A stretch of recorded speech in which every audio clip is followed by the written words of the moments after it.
পশ্চিমবঙ্গের ডুয়ার্স অঞ্চলের ছোট্ট একটি মনোরম পাহাড়ি গ্রাম ভুটান সীমান্তের কাছে অবস্থিত রংগ।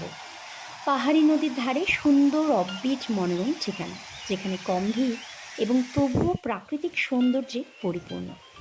হোমস্টে ঝুলং নদীর ঠিক পাশে অবস্থিত এবং সুন্দর রঙ্গ বন এবং পর্বত দ্বারা বেষ্টিত।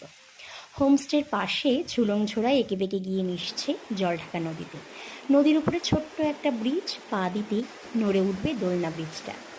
সব মিলিয়ে দিন কয়েকের নিরিবিলি ঠিকানা কিন্তু হতেই পারে এই রঙ্গ, এবং অববিটের জন্য উপযুক্ত সেরা জায়গা কিন্তু এই রঙ্গ। এই ছোট্ট মনোরম গ্রামটি একটি পাহাড়ের চূড়ায় অবস্থিত। গৈরিবাস থেকে 7 কিলোমিটার একটি চড়াই রাস্তা আপনাকে আপনার গন্তব্যে নিয়ে যাবে, এবং চালসা থেকে কুমানি গৈরিবাস হয়ে পথ গিয়েছে ঝালংয়ে। ঝালংয়ের কোল ঘেঁষে বয়ে চলছে জলঢাকা নদী। ঝালং থেকে পাহাড়ি পথে ছোট্ট